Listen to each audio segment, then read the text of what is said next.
I was sound asleep in my bed when I woke up and heard Siri on my phone talking. I turned it off, figuring it was just a glitch, and went back to sleep. An hour later, Siri woke me up again. I was a little freaked out now.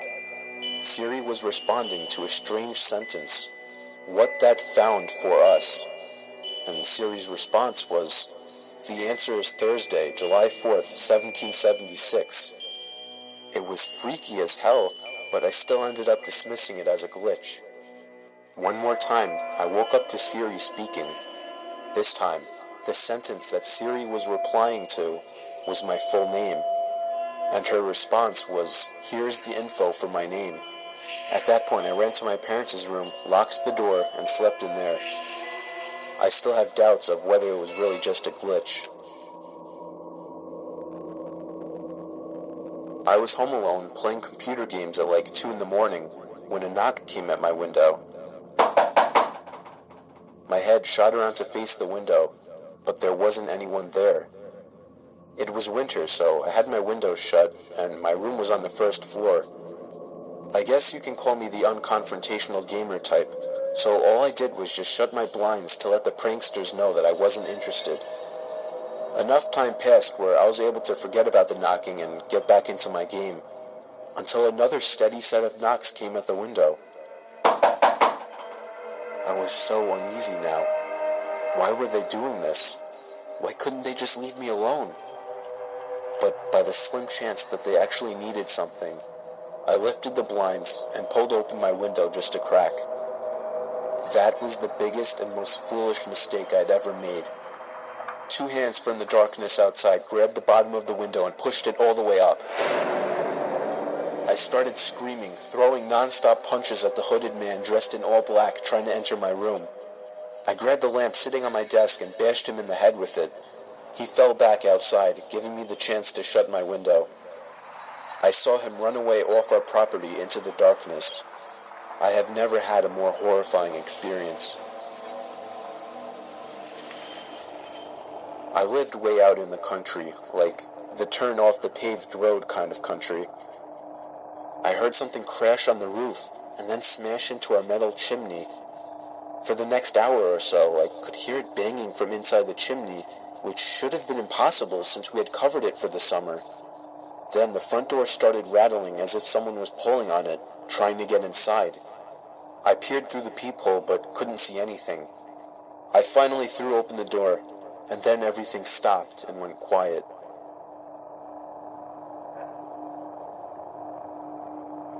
I was home alone one day in the summer. I was doing the usual watching of movies in the living room when I heard some shuffling noises coming from above me. Our living room ceiling is super high, so the attic is the only room above it. I lowered the TV down a little. I could better hear the shuffling noises coming from up there. The attic was connected to my brother's bedroom through his closet. I went to his closet and opened the attic door. The light in there was broken, so I had to use a flashlight. I only made it about 2 steps in, before I heard the sound of the weak wooden floors across the attic creaking, and then the sound of something brushing up against one of the plastic bags on the floor. I jumped out of the attic, slamming the door shut and calling my parents. My dad had a look in there when he got home, but he didn't find anything. I'm just happy it's not my room that's connected to the attic.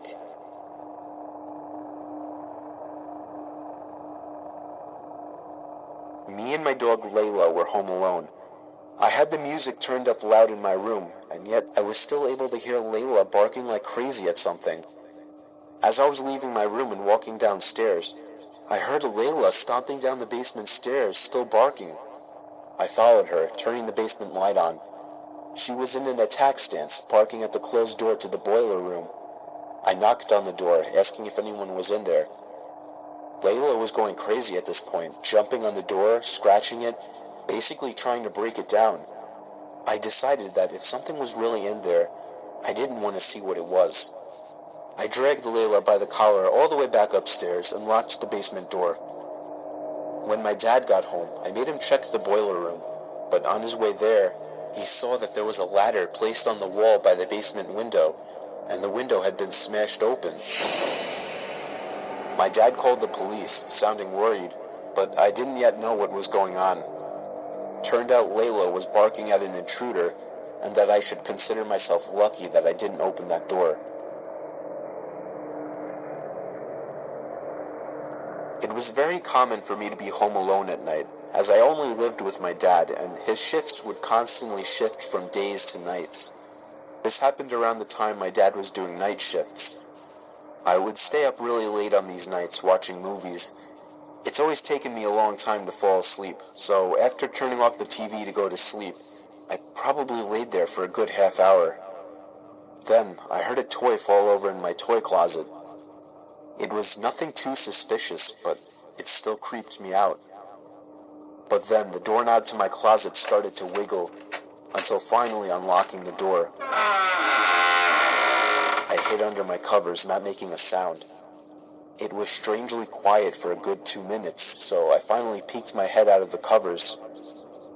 There was a figure standing next to my bed, looking down at me. I screamed at the top of my lungs and began hugging the wall behind me. The figure looked out the window and then just walked away out of the room. I stayed in that position for like an hour before checking if he was really gone. The front door was left wide open, so it seemed he had left. I didn't get a minute of sleep that night. This story is from the point of view of a 16-year-old girl. I used to have a boy living next door to me that was obsessed with me. His name was Joey. Every time I would go outside, Joey would come outside as well, as if he were watching me through his windows, waiting for me. He was 17 and very weird, and he didn't seem to have any friends, as he was always home. I tried to give every sign possible that I didn't like this guy, but he wouldn't get the message. So I had to finally just tell him one day that I don't like him and to leave me alone. The look on his face that day is something that won't leave me. It was the kind of angry look a toddler gives their parents when they can't have a toy. Coming from a 17-year-old, that's much more disturbing. One night, my parents left me to watch the house. I was working on a school project when I felt my bed shift a little bit. I looked under my bed. I screamed as I saw Joey laying under my bed. I ran away while he tried to crawl out from under my bed. I ran to his house and rang the bell at least 10 times, telling his parents about it when they opened the door. Joey never came out of my house, so I called the police. His parents begged me not to, but I ignored them. The police found him still in my room and arrested him. Apparently, he admitted this wasn't the first time he had hid under my bed. They also found pictures of me scattered across his room. The most disturbing one was of me sleeping, and it was taken from inside my room.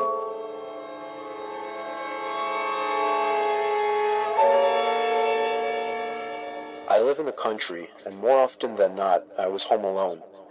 We don't have any neighbors close by, so I would usually just sit in the yard and tan on sunny days. There was this one time that the sun was out strong and I was tanning in our yard when I saw somebody standing in the woods, watching me. I sat up in a position ready to get up and run. Do you need something?" I yelled.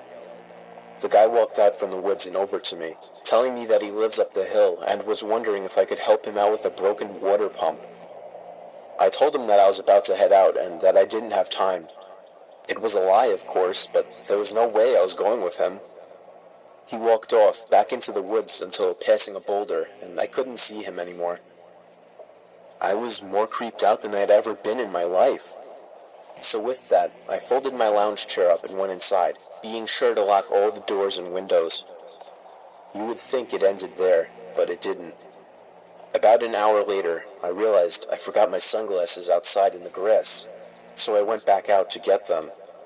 I made sure the guy wasn't anywhere in sight before going out there. It took me a little while to finally find my sunglasses, and as I feared, when I looked up, I saw the guy again. This time, though, he wasn't in the woods. He was kind of hiding behind our shed so that only half of his body was visible. I yelled that I was calling the cops and ran back inside to do just that. The cops came and took down my description of the guy. Fortunately, I've never seen him since.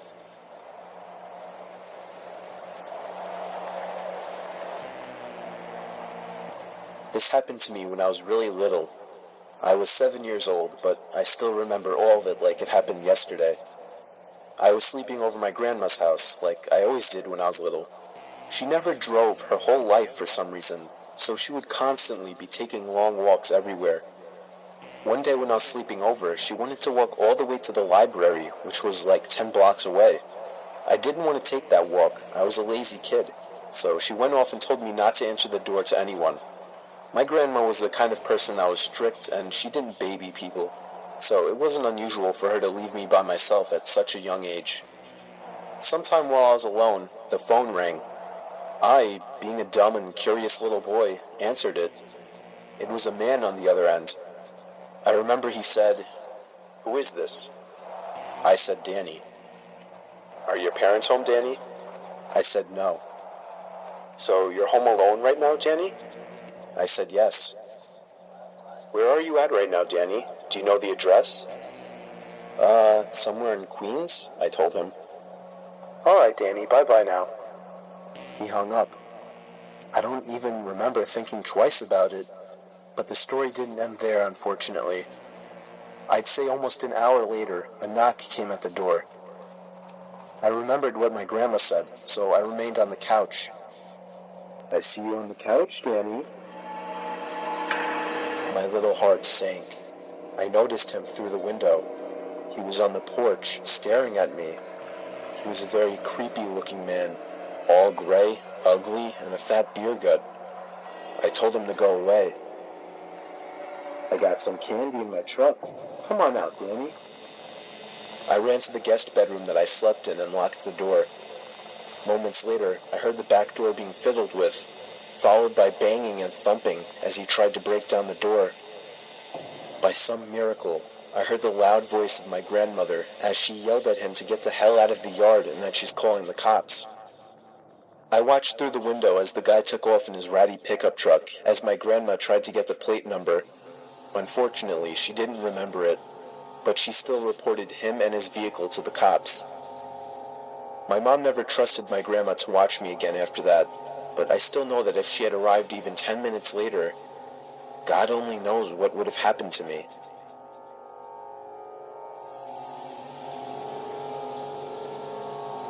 I recently moved out, and I already have a horror story to tell.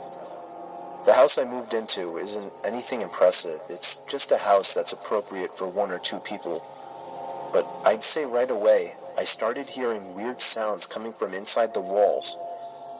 I first heard it in the kitchen, and then in the bathroom, but on night 3, I started hearing it in my bedroom. I was sure there was some kind of animal living in my walls. I just had to figure out how to get rid of it. The next morning, I didn't even have enough milk to fill the bowl of cereal. I couldn't believe I hadn't realized I needed more milk. In fact, I seemed to be eating up all of my food pretty fast. I woke up in the middle of that night to the sound of breathing. Not my breathing. It sounded just like the breathing of a person. I flipped the lamp on and it stopped. I chalked it up as my mind playing tricks on me after waking up. The next day was really hot, so I turned on the AC for the first time. I checked every single vent, and some of them weren't blowing any air, one of them being the vent right next to my bed. I peered through the vent with a flashlight. There wasn't even a duct behind the vent. It was just the inside of the wall. It seemed that whatever air duct was in there had been removed. Unfortunately, I didn't look into the air conditioning system while buying the house, so I didn't know about this. That night, I had to sleep in the heat with no AC, so I was up pretty late, constantly rolling around and flipping the pillow over. Then I eventually started to hear the breathing again, but this time I was fully awake. I knew it was real this time. It was coming to my left. I looked to my left at the air vents. The sound was surely coming from in there. I grabbed the flashlight again and shined it in through the vent. I dropped it and screamed. There was someone's face peering through the cracks of the vents. The first thing I saw were their eyes, open wide and glowing. I screamed all the way down and out the house. I soon found out there was a crazy, dangerous homeless man living in my walls, and he had been eating my food ever since I moved in. A friend rushed me out of the house to catch the opening act at a local bar's music night. After a few drinks, I realized my phone wasn't in my pocket. I checked the table we were sitting at the bar, the bathrooms, and after no luck, I used my friend's phone to call mine. After 2 rings, someone answered, gave out a low, raspy giggle, and hung up. They didn't answer again. I eventually gave it up as a lost cause and headed home. I found my phone laying on my nightstand, right where I left it. Number 4. When I was a kid, I was always the last kid to get picked up by the bus driver to go to school. One day I was waiting for the bus by myself, and a bus with no kids pulled up. The bus driver smiled and told me to hop on. I just had a bad feeling. I said, "Where are the other kids?" He said, "We will go get them now. Just get on." He got more and more pushy, but didn't do anything crazy. I just kept saying no, and he shrugged and left. The real bus pulled up a few minutes later. I went to school, and my parents didn't know until I mentioned it that night. Looking back, they were pretty worried. I remember them scrambling to make a few phone calls. Number 3. A few years back, I rented an apartment from a friend of mine. He had recently bought it and had it completely renovated. He put it up for sale but couldn't find a buyer, so I offered to rent it in the meantime. After moving in, I realized there was something wrong with the lady next door. She was about 45 but looked much older. She would sit up all night listening to Christian radio shows and talking loudly to someone. It got to the point where I couldn't sleep, so I went over to her place and asked her to keep it down. She opened the door and I got a quick peek. Her walls all had crosses painted on them in different colors, and words like Jesus and angels scribbled everywhere. The windows were painted black, letting no light in at all. It was damp, yellow-stained 50-year-old carpets, dog shit, and cockroaches everywhere. No dog, though. I asked her to please keep it down. She just looked at me and shut the door. Then she turned up the radio even louder. The next night I had my girlfriend staying over. I wake up in the middle of the night and see a shadow of a person next to the bed, looking at us sleeping. I think I'm hallucinating, as I usually do in the dark when I'm sleepy. But then the shadow starts talking. It's my neighbor, and she's holding something in her hand. She broke in during the night, and who knows how long she stood there. "You should lock your doors at night," she says, and walks out. The next morning, I hear someone making strange noises below my bedroom window. It's my neighbor talking to herself in tongue. She has a plastic bag in her hand with her rotting dead dog inside. It's hot as hell outside, and I can smell death from that bag. At this point, I'm scared shitless. She's obviously very insane. I go upstairs and knock on another person's door and ask them what the hell is going on. The guy is as scared as me. Apparently, she broke into his apartment one evening as well while he was watching TV with his kids. He got up from the couch to get a snack, only to find her behind the couch, staring at him, holding a power drill. Come to think about it, now I know what was in her hand. At this stage, I'm basically shitting myself. I call the cops and they know all about her. Apparently she's a violent schizophrenic and she hasn't taken her meds, but they can't force her or enter her apartment without her permission because she owns it. The only thing they can do is get her when she goes outside. I sit up for the next 2 days, waiting for her to run out of cigarettes. When I hear her leave at 2 a.m. to go across the road to the 7-Eleven, I call the cops. They have 3 cars in a special van over in less than 2 minutes. They restrain her and throw her in the van and drive off to some institution, and in less than a minute, it's like she was never there. I never see her again. Still have nightmares about her looking at me in my sleep. Number 2. I was about 15 minutes from finishing the night shift at work when there was a massive crash on one of the windows in the office, so I get up and go check it out. Someone has thrown quite a sizable rock through one of the windows on the front of the building. This is made especially weird because I'm working in the industrial district at 11:30 at night with none of the other businesses open. I go back to my desk, put a quick call through to security to let them know, and decide to head home. As I'm leaving the building, I'm freaking myself out about it more and more and end up running to my car, getting in and taking off. I'm almost home and I've started to calm down a bit when I realized that I didn't unlock my car when I got in. It had been unlocked the whole time. I do a quick check with my hand in the back seat for any possible murderers that might be hanging around there, but there's nothing there. Fast forward about 30 minutes. I've called a friend of mine who says he's out drinking, so I decide I'm going to join him. I jump on my bicycle and start riding over. I'm doodling along the road on my bike. It's a nice night and I'm in no big rush, just enjoying the moonlight when I hear someone riding behind me. I straighten up and stick to one side of the road. He passes me really slowly, and when he's right beside me, he shoots me a smile, and I can describe it as purely insane. I kind of flinch and am taken aback as he rides on. That's when I realize he's riding my mom's bike. Needless to say, I sprint the hell home. When I get there, sure enough, her bike is missing and one of my car's doors is open. The back left one. I was driving and had no need to open that door. Number 1. I worked at a campground on night shift, 12 a.m. to 8 a.m. every night. It wasn't bad. I would bring in my PS2 and game a good portion of the night, only having to deal with 1 or 2 people on busy nights. It was just me in this little 8-foot by 8-foot shack, with nothing around but dark all night. My first week there, the other third shift guy who was quitting told me about this payphone a few feet from the shack where I worked. He said it rang every night at 4:17 a.m., just once. It was probably just an automated test call, he guessed. He's never answered it himself. I go for a few months with the job. It was the middle of the summer, so most nights I had the windows closed, so I couldn't hear the payphone go off. Mid-August, I started leaving the windows open during the night.